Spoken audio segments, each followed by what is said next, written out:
Bismillahirrahmanirrahim. Today our lecture number 9,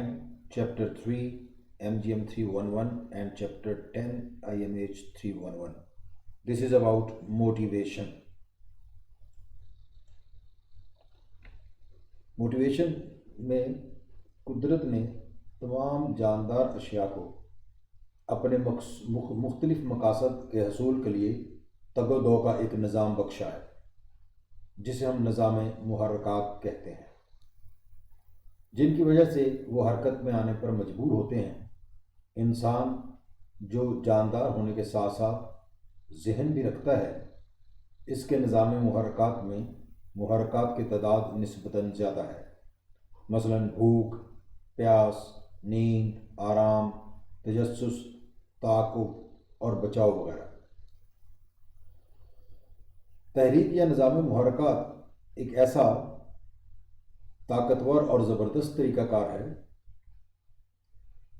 جن کی مدد سے انسان اپنی تمام ذہنی صلاحیتوں کو ایک خاص رخ پر ڈالتے ہوئے اپنے افعال اور اعمال کو ایک مخصوص مقصد کے حصول کے لیے ایک سمت دے کر بہترین کارکردگی کا مظاہرہ کرتا ہے۔ دوسرے الفاظ میں ہم یہ کہہ سکتے ہیں کہ نظام محرکات در حقیقت مختلف محرکات کا مظہر ہوتا ہے۔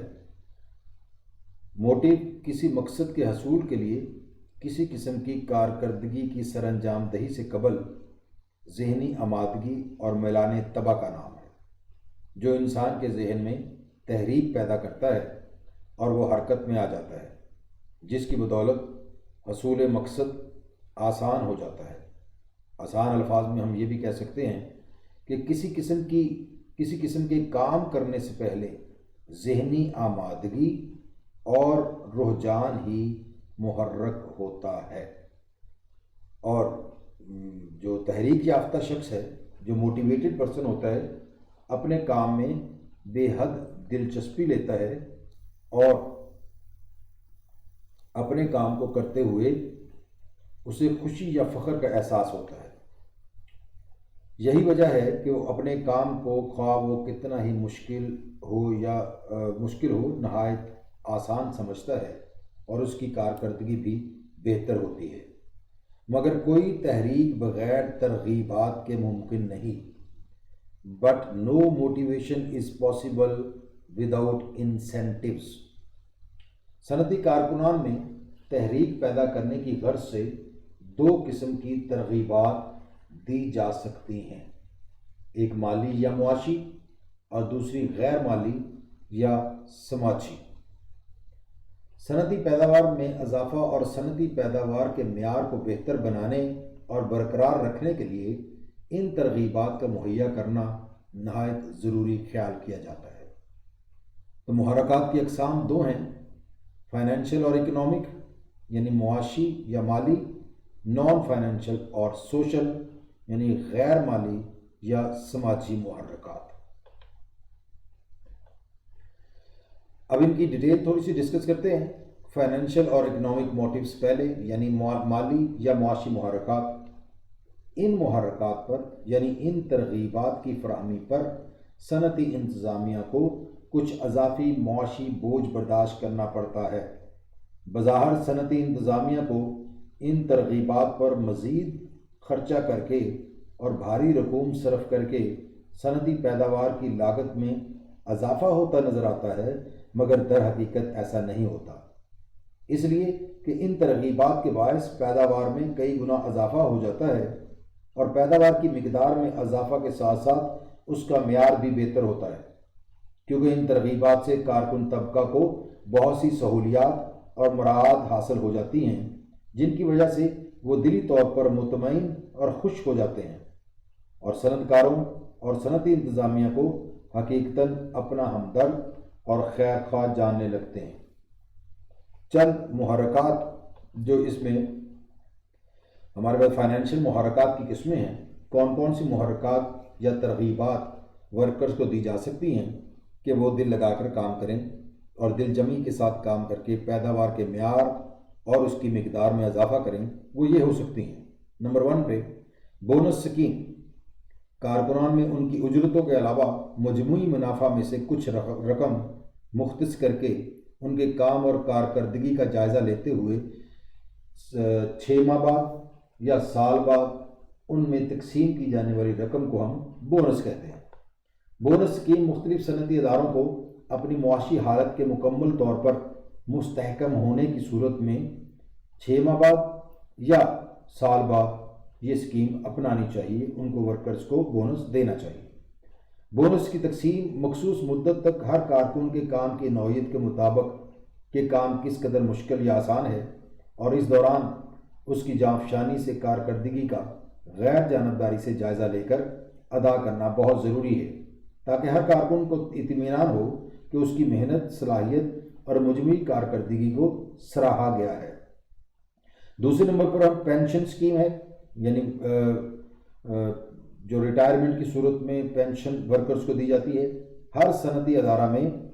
ایک مدت تک خدمات سر انجام دینے کے عوض ایک صنعتی کارکن کو بڑھاپے میں گزر بسر کے لیے یا معذوری کی صورت میں گزر اوقات کے لیے پینشن کی سہولت فراہم کی جانا چاہیے، اس لیے کہ وہ جوانی میں گاڑے خون پسینہ سے اس کی متعلقہ صنعتی پیداوار ادارے کی پیداوار میں اضافہ کرنے کے لیے مخلصانہ کوششیں اس کی شامل ہیں، اور بڑھاپے یا معذوری میں جبکہ اس کا جسم کمزور ہو کر کسی محنت مشقت کے قابل نہیں رہتا، تو اب صنعتی ادارے کا فرض ہے کہ اس کا پرسان حال بن کر اس کے بڑھاپے کے لیے پینشن کا اجرا کرے۔ اگر کم از کم 10 سال کی اطمینان بخش خدمات کسی کارکن نے کسی صنعتی ادارہ میں سر انجام دی ہوں تو اس کے بعد اسے پینشن کا حقدار سمجھنا چاہیے، اور مدت ملازمت میں اضافہ کے ساتھ ساتھ حق پینشن میں بھی اضافہ لازماً ہونا چاہیے۔ اس کے بعد ہے تیسرے نمبر پر ہمارے پاس معاشی محرکات میں ترغیبات میں معاوضہ کی سکیم، یعنی ہم اسے کہہ سکتے ہیں کمپنسیشن سکیم، نقصان کی تلافی کی سکیم بھی اسے کہہ سکتے ہیں، کہ کسی بھی صنعتی ادارہ میں کام کرتے ہوئے اگر کسی کارکن کو کوئی حادثہ پیش آ جائے جس سے اس کا کوئی عضو ضائع ہو جائے، مثلا کوئی انگلی کٹ جائے یا خدا نخواستہ ہاتھ یا پاؤں کٹ جائے یا بینائی ضائع ہو جائے، تو ایسے میں گو انسانی اس عضو کا کوئی نعم البدل تو کوئی چیز نہیں ہو سکتی، مگر وقتی تو اطمینان اور دلجوئی کی خاطر صنعتی انتظامیہ کو بین الاقوامی مزدوروں کی تنظیم یعنی ILO انٹرنیشنل لیبر آرگنائزیشن کے مقرر کردہ قواعد کے مطابق معاوضہ ادا کرنا چاہیے۔ اس سے نہ صرف متاثرہ کارکن خوش ہوگا بلکہ کارکن طبقہ پر انتظامیہ کے اس رویے کا خوشگوار اثر پڑتا ہے، اور انہیں یقین ہو جاتا ہے کہ انتظامیہ واقعی ان کی ہمدرد اور غمخوار ہے، مگر یہ معاملہ علاج و معالجہ یا طبی سہولیات کے علاوہ ہونا چاہیے۔ اس کے بعد نیکسٹ فائنینشیل موٹیو ہے اوور ٹائم پیمنٹ سکیم، یعنی زائد اوقات کی ادائیگی کی سکیم۔ صنعتی مزدور مخصوص اور معینہ اوقات کار میں کام کرنے کے پابند ہوتے ہیں، جس کی اسے یا انہیں اجرت دی جاتی ہے۔ اگر کسی وجہ سے صنعتی انتظامیہ صنعتی کارکن یا صنعتی کارکنان سے 6 یا 8 گھنٹے کے اوقات کار سے زائد کام لے تو ان زائد اوقات کار کا باقاعدہ حساب کتاب رکھا جائے، اور مہینہ بھر میں جتنے بھی گھنٹے مزدوروں نے زائد کام کیا اس کی فی گھنٹہ اجرت کے حساب سے اس کی ادائیگی کی جانی چاہیے، تاکہ مزدور طبقہ کے ذہن میں یہ بدگمانی پیدا نہ ہو کہ صنعتی انتظامیہ اور صنعت کار اس کا استحصال کر رہے ہیں۔ نیکسٹ پوائنٹ ہے ہمارے پاس اسینشیل گروپ انشورنس سکیم، یعنی لازمی اجتماعی بیمہ پالیسی کی سکیم۔ صنعتی انتظامیہ کو اپنے تمام کارکنوں کا اجتماعی طور پر بیمہ زندگی کروانا چاہیے، یعنی لائف انشورنس، اور وہ پریمیم کی ادائیگی بھی اپنے طور پر کرے، یعنی انتظامیہ کرے، صنعت کار کرے۔ اس سے کسی مہلک حادثہ یا بیماری کی صورت میں صنعتی انتظامیہ کو کارکن کی معذوری پر یا ہلاکت کی صورت میں اس کے ورثہ کو ایک خاص رقم ادا کرنے میں آسانی رہتی ہے، جس سے معذور کارکن یا ہلاک شدہ کارکن کے لواحقین کو اپنی گزر بسر کرنے میں مدد ملتی ہے، اور تمام کارکن طبقہ پر اس کا نہایت خوشگوار اور دیر پا اثر مرتب ہوگا کہ ان کی صنعتی انتظامیہ کس قدر ان کی ہمدرد ہے۔ نتیجتاً ان کا حوصلہ بلند ہوگا اور کام سے لگن اور دلچسپی بڑھ جائے گی، جس سے صنعتی پیداوار پر بھی خوشگوار اثرات پڑیں گے۔ اس کے بعد next financial motive medical facilities یعنی طبی سہولیات۔ صنعتی انتظامیہ کو اپنے کارکن طبقہ کو مفت طبی سہولیات کی فراہمی کے لیے ادارہ سے متصل اپنے کارکنوں کی تعداد کے مطابق ایک ہسپتال کے قیام کا بندوبست کرنا چاہیے، جہاں ہر قسم کی طبی امداد اور سہولیات کی فراہمی ممکن ہو۔ کسی صنعتی ادارے میں کام شروع کرنے سے پہلے مکمل ہسپتال میں ہر قسم کی ادویات اور تربیت یافتہ ڈاکٹروں اور دیگر متعلقہ سٹاف کی تعیناتی کو سرکاری طور پر لازمی قرار دیا جانا چاہیے، بلکہ فیکٹری ایکٹ کے مطابق یہ لازمی قرار دیا جا چکا ہے، اور اس کے لیے ضروری ہے کہ ہر صنعتی ادارہ کو کام شروع کرنے سے پہلے محکمہ صنعت و حرفت یعنی انڈسٹریل ڈپارٹمنٹ سے اجازت نامہ یا سرٹیفکیٹ حاصل کرنا ضروری ہو، اور یہ سرٹیفکیٹ متعلقہ حکام معائنہ کے بعد، انسپیکشن کے بعد اس وقت جاری کریں جب ضروری اقدامات کے ساتھ صنعتی ادارہ کی انتظامیہ نے حسب ضرورت ہسپتال کے قیام کو بھی تکمیل پر پہنچا دیا ہو۔ اگر مکمل ہسپتال کا قیام کسی صنعتی ادارے کے لیے اس کی معاشی حالت کے باعث ممکن نہ ہو تو پھر کارکن طبقہ کو اپنے اہل و عیال اور دیگر لواحقین کے علاج و معالجہ کے لیے ماہوار طبی الاؤنس کا اجرا کرنا چاہیے۔ اس سے بھی ورکرز میں دلی سکون اطمینان پیدا ہوگا کہ اگر کوئی بیماری لگ جاتی ہے تو اس کا فری علاج ان کے لیے ممکن ہو سکے گا۔ اگلا پوائنٹ ہمارے پاس ایجوکیشنل فیسلٹیز۔ کارکن طبقہ کو اس کی تعلیمی استعداد اور ہنرمندی میں اضافہ کرنے کے مواقع فراہم کیے جانے چاہیے، اور اس غرض سے انتظامیہ کو اپنے اداروں کے اندر تربیت گاہیں یعنی ٹریننگ سینٹرز قائم کرنا چاہیے تاکہ ان کی کارکردگی کو بہتر بنایا جا سکے۔ اگر کسی اور جگہ پر تعلیمی استعداد کو بڑھانے یا ہنرمندی میں اضافہ کے لیے کسی کارکن کو داخلہ لینا ضروری ہو تو اس مقصد کے لیے بھی صنعتی انتظامیہ کو مشروط طور پر تنخواہ سمیت رخصت یا چھٹی کی سہولت فراہم کرنا چاہیے، مگر شرط یہ ہو کہ وہ بعد میں آ کر اسی ادارہ میں خدمات سر انجام دے گا۔ علاوہ ازیں کارکن طبقہ کے بچوں کے لیے صنعتی ادارے کے اندر یا اس سے وابستہ کارکنوں کی مجموعی تعداد کے مطابق پرائمری، مڈل یا ہائی اسکول لازماً قائم کرنا چاہیے، جس میں کم تنخواہ پانے والے کارکنوں کے بچوں کو مفت تعلیم کی سہولت دی جانی چاہیے۔ اس کے علاوہ قلیل تنخواہ لینے والے کارکنوں کے لائق اور ہونہار بچوں کے لیے اعلیٰ تعلیم کے حصول کے لیے چند وظائف کا اجرا بھی صنعتی انتظامیہ کو کرنا چاہیے۔ نیکسٹ پوائنٹ ہے فائنینشیل موٹیوز میں رہائشی سہولتیں، لاجنگ فیسلٹیز۔ کارکن طبقہ کی اکثریت کو صنعتی ادارہ کے نزدیک رہائش فراہم کرنا چاہیے تاکہ ان کی قوت اور طاقت غیر ضروری طور پر دوڑ دھوپ میں صرف نہ ہو، بلکہ وہ قوت اور طاقت صنعتی پیداوار کے بڑھانے کے کام آئے۔ دور دراز سے کام پر پہنچنے کے لیے وہ ابتدا ہی سے تھکاوٹ محسوس کرنا شروع کر دیتے ہیں، اور تھکاوٹ کے باعث ان کی کام میں دلچسپی نہ ہونے کے برابر ہوتی ہے۔ اس عدم دلچسپی کے باعث ان کی توجہ کام پر سے ہٹ جاتی ہے، جس کی وجہ سے خام مال کا ضیاع زیادہ ہوتا ہے، اور ایسے میں صنعتی حادثات کے رونما ہونے کے امکانات بھی بڑھ جاتے ہیں۔ اس لیے صنعتی پیداوار میں معیار اور مقدار دونوں لحاظ سے اضافہ کرنے اور صنعتی حادثات میں کمی کرنے کی غرض سے صنعتی ادارہ کے نزدیک رہائشی سہولیات کی فراہمی صنعتی انتظامیہ کے اپنے مفاد میں ہوتی ہے۔ اس کے بعد نیکسٹ پوائنٹ ہے ہمارے پاس ورکنگ کنڈیشنز۔ مالی محرکات میں، فائنینشیل یا اکنامک موٹیوز میں کام کا ماحول ورکرز کے لیے دلکش اور دل پذیر ہونا چاہیے، کیونکہ انسان ماحول کا اچھا یا برا اثر قبول کرتا ہے،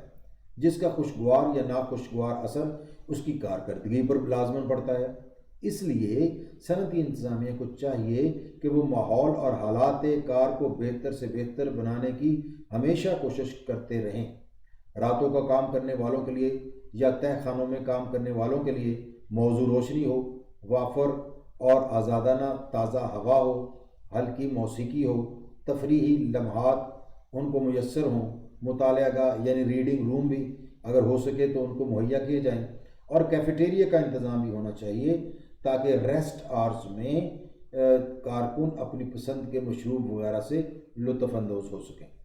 آخری پوائنٹ فائنینشیل موٹیوز میں ہے، یہ چند ایک موٹیوز آپ کے سامنے رکھی ہیں، اس کے علاوہ اور بھی بہت ساری موٹیوز یا ترغیبات ہو سکتی ہیں۔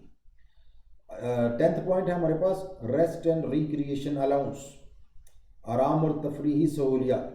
صنعتی انتظامیہ کو یہ بھی چاہیے کہ ہر کارکن کو ایک مخصوص اور مقررہ عرصہ کے بعد بطور آرام اور تفریحی سہولیات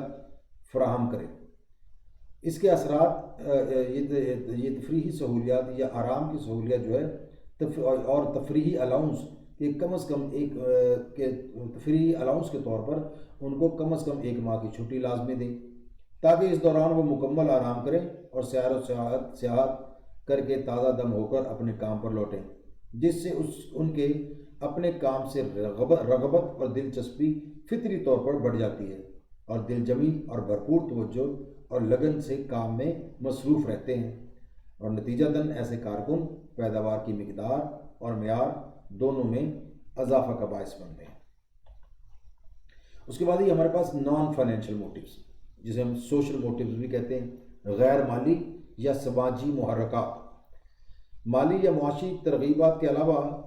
چند ایک غیر مالی یا سماجی ترغیبات بھی صنعتی پیداوار میں اضافہ اور کارکن طبقہ کے اطمینان اور خوشی کا باعث بنتی ہیں۔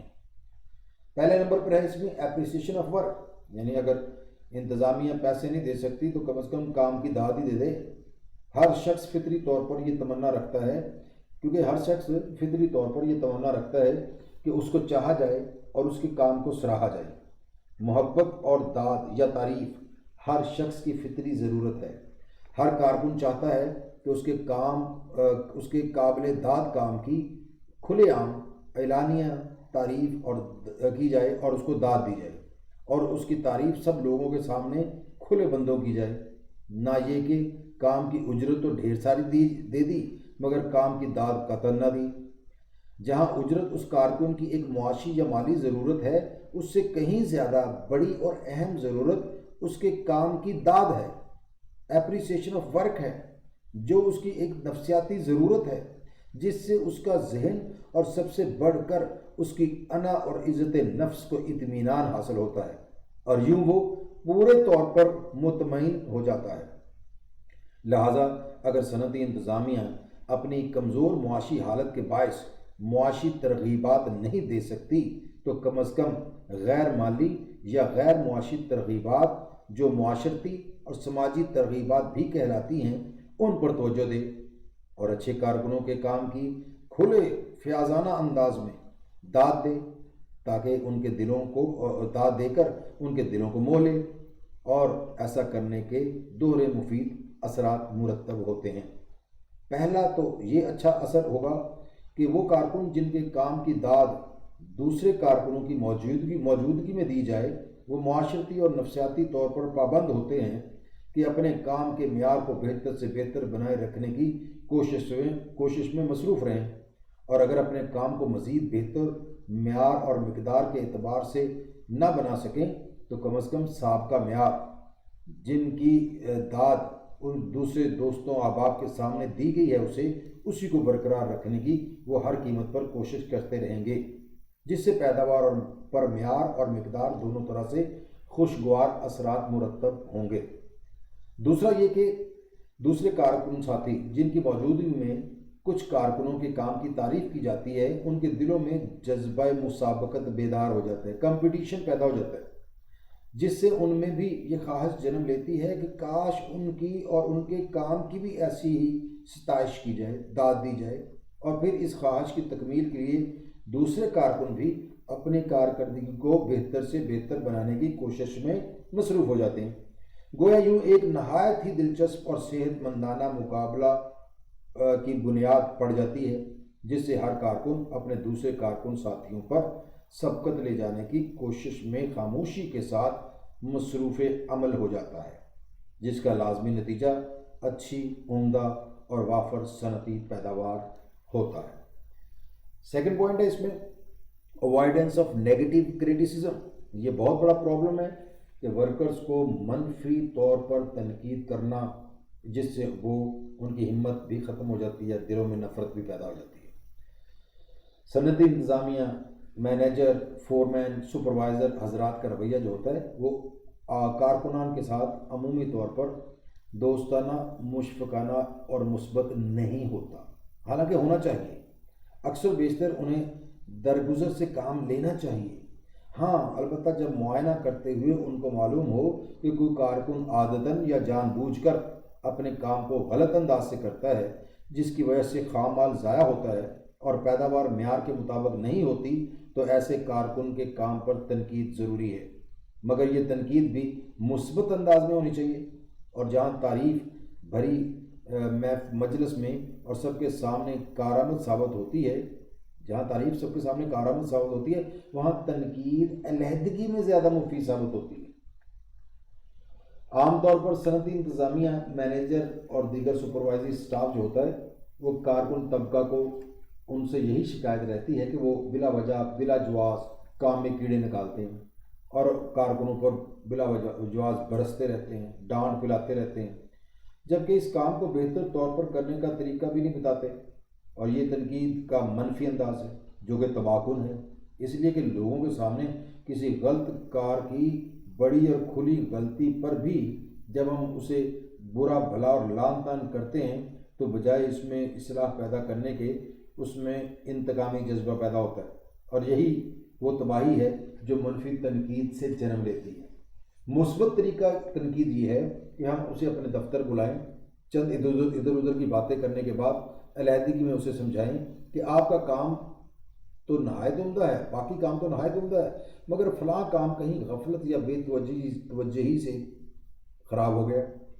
اور اس کو صحیح طور پر کرنے کا طریقہ یہ ہے، اور پھر ہم اسے صحیح طریقہ سے خود کر کے دکھائیں یا اچھی طرح سے سمجھائیں اور اسے یقین دلائیں کہ آپ بڑے اچھے ہیں، آپ کا کام بہت عمدہ ہے، اگر آپ کچھ زیادہ دلچسپی اور توجہ سے کام کریں گے تو یقیناً آپ بھی بہتر طور پر کر سکتے ہیں، کیونکہ میں آپ میں کسی قسم کی کمی یا کوتاہی نہیں پاتا۔ اگر فلاں شخص اسے اچھے طریقے سے کر سکتا ہے تو پھر کیا وجہ ہے کہ آپ نہیں کر سکتے، حالانکہ آپ مجھے اس سے زیادہ ذہین، محنتی اور باصلاحیت لگتے ہیں۔ اگر یہ طریقہ مثبت طریقہ اڈاپٹ کیا جائے، یعنی اسے پیار و محبت سے سمجھایا جائے، تو میرے خیال میں وہ آپ کے لیے پہلے سے زیادہ سود مند ثابت ہو سکتا ہے۔ جہاں منفی تنقید سے ہم کارکن میں احساس کمتری پیدا کرنے کا موجب بنتے ہیں،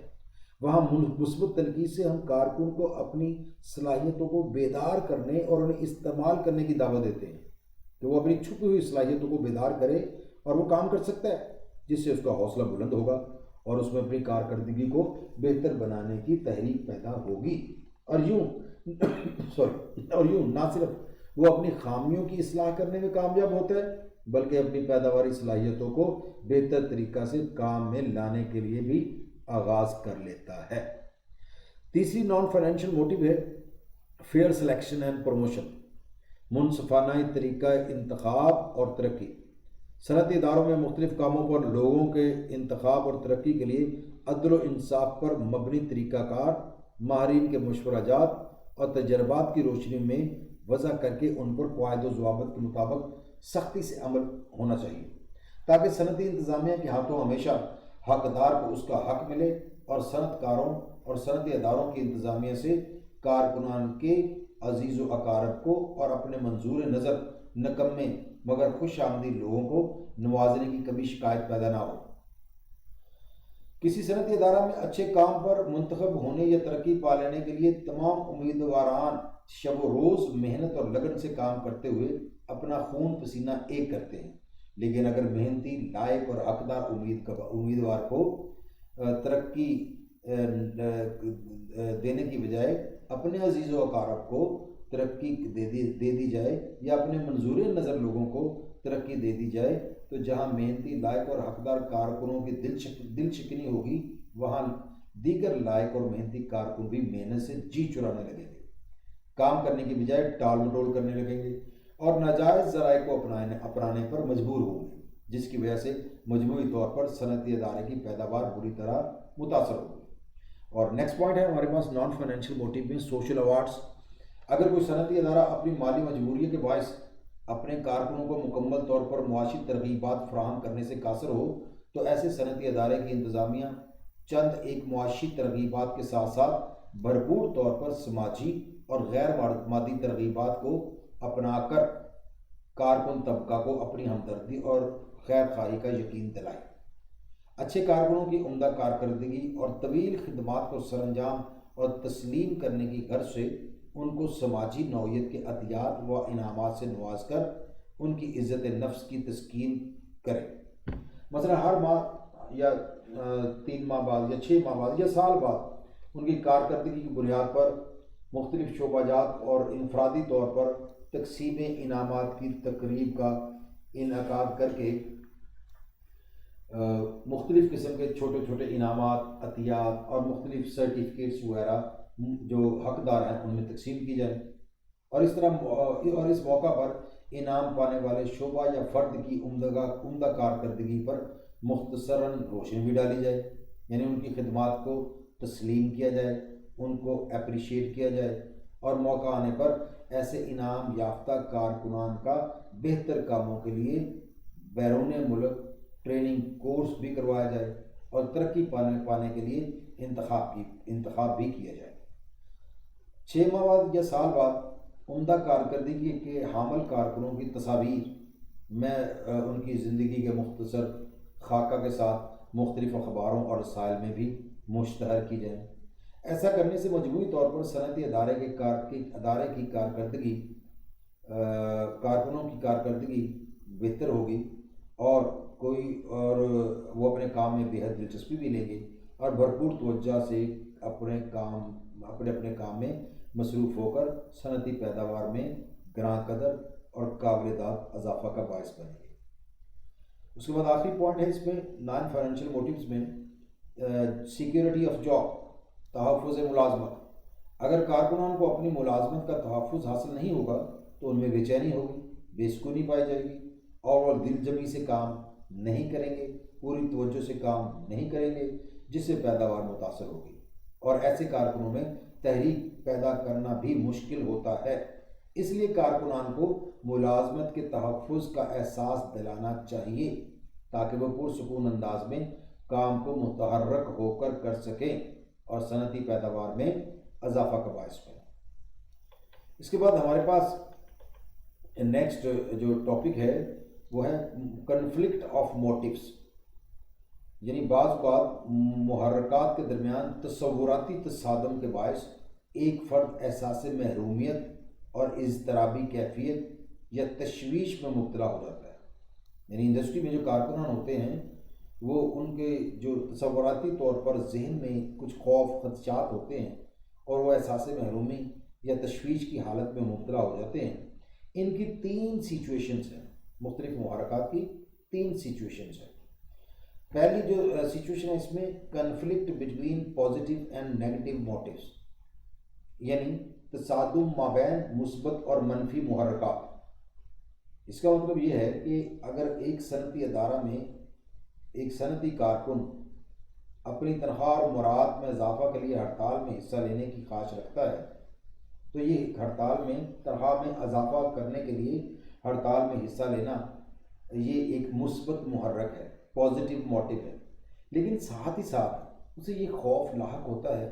کہ وہ ایک اچھا کارکن جانا جاتا ہے، جبکہ ہڑتال میں شرکت کرنے یعنی منفی محرک سے اس کے ایک اچھے کارکن کا تاثر جو ہے نگران عملہ یا مالکان سے ختم ہو جائے گا اور یوں ایک تشویش اور اضطرابی کیفیت میں خود کو مبتلا پاتا ہے۔ یہ پریشان رہتا ہے کہ میں کروں تو کروں کیا، میں ہڑتال میں حصہ لوں یا نہ لوں، اور حصہ لینے کا ہے جو وہ پازیٹیو محرک ہے، تنخواہ میں اضافہ ہو جائے، اور یہ خوف جو اس کے اندر ہے کہ مالک اسے اچھا نہیں سمجھیں گے کہ میں نے تو یہ برا کام کر دیا، یہ بھی باقی کارکنوں کی طرح ہو گیا، تو یہ بیچارہ اب اضطرابی کیفیت میں مبتلا ہو جاتا ہے۔ اس کو ہم کہتے ہیں conflict between positive and negative motive, یعنی مثبت اور منفی محرکات میں تصادم۔ اس کے بعد دوسری قسم ہے کنفلکٹ بٹوین 2 پازیٹیو موٹیوز، یعنی تصادم مابین 2 مثبت محرکات۔ یہ اس کی سین یہ ہو سکتا ہے کہ ایک صنعتی کارکن مثلا ایسے شعبہ میں کام کرتا ہے جہاں پر اسے اپنی مہارت کے باعث اپنے ساتھی کارکنوں اور نگران عملہ میں عزت و احترام کا مقام ہے، لیکن تنخواہ کم ملتی ہے۔ اب وہ چاہتا ہے کہ اس صنعتی ادارہ کے ایک ایسے شعبہ میں منتقل ہو جہاں نسبتاً تنخواہ زیادہ ملے، لیکن وہ یہ بھی جانتا ہے کہ اس شعبہ کا سربراہ جہاں تنخواہ زیادہ ملے گی، اس شعبہ کا سربراہ اور نگران عملہ ہر بات پر تنقید کرتا رہتا ہے، بد کلامی کرتا ہے، بد اخلاقی سے پیش آتا ہے۔ یہاں پر اب صنعتی کارکن کو عزت و احترام کا مثبت محرک جو پہلے ڈپارٹمنٹ میں ہے اور زائد تنخواہ کا مثبت محرک جو کہ دوسرے ڈپارٹمنٹ میں ہے، کسی ایک کا انتخاب کر کے فیصلہ کرنا ہے۔ اب وہ یہاں پر تشویش اور ہیجانی کیفیت میں مبتلا رہتا ہے کہ اب میں کیا کروں، اور اس طرح وہ پریشان رہتا ہے۔ ہیں دونوں مثبت محرکات، لیکن وہ پریشانی کی حالت میں مبتلا ہو جاتا ہے کہ اب میں کیا کروں۔ تیسرا اس میں ہمارے پاس نیکسٹ جو محرکات کا تصادم ہے، conflict between two negative motives, یعنی دو منفی محرکات کے درمیان تصادم۔ بعض اوقات ایک صنعتی کارکن بحیثیت نمائندہ کارکنان اپنی صنعتی انتظامیہ اور افسران کے خلاف کوئی کارروائی نہیں کرنا چاہتا، یعنی ایک صنعتی کارکن ہے، انتظامیہ کے خلاف کسی بھی نیگیٹو پروپیگنڈے میں، کسی بھی نیگیٹو کارروائی میں وہ شامل نہیں ہونا چاہتا، کیونکہ وہ چاہتا ہے کہ انتظامیہ کی نظروں میں اچھا کارکن بنا رہے۔ مگر دوسری جانب وہ یہ بھی نہیں چاہتا کہ اس کے ساتھی صنعتی مزدور جو اس کے ساتھی ہیں، صنعتی کارکن دوسرے ساتھی ہیں، اسے غدار کہیں، مزدور دشمن کہیں۔ اب یہ دونوں منفی ہو گئے کہ افسران کے خلاف کارروائی نہیں کرنا چاہتا اور دوسرا اچھا کارکن بنا رہے، اور دوسری طرف وہ مزدوروں سے بھی بچنا چاہ رہا ہے کہ وہ اسے غدار کہہ دیں گے، مزدور دشمن قرار دے دیں گے۔ لہٰذا اس کشمکش میں اسے یہ تشویش اور اضطرابی کیفیت کا سامنا کرنا پڑتا ہے کہ وہ کیا کرے، نتیجتاً وہ پریشان رہتا ہے۔ تو یہ تین قسمیں تھیں محرکات کے تصادم کی۔ آج کے ہمارے اس ٹاپک میں ہم نے محرکات کو ڈسکس کیا، اس کی ڈیفینیشن کو ڈسکس کیا، اس کے انٹروڈکشن کو ڈسکس کیا، محرکات کی اقسام میں مالی اور غیر مالی محرکات کو ڈسکس کیا، اس کے بعد ہم نے محرکات کے تصادم کا ٹاپک ڈسکس کیا۔ آج کا ٹاپک ہمارا یہیں پہ وائنڈ اپ ہوتا ہے، تو اگلے ٹاپک کے لیے انشاءاللہ پھر آپ کے لیے اگلا ٹاپک پھر لے کر آپ کی خدمت میں حاضر ہوں گے۔ تب تک کے لیے اجازت، اللہ حافظ۔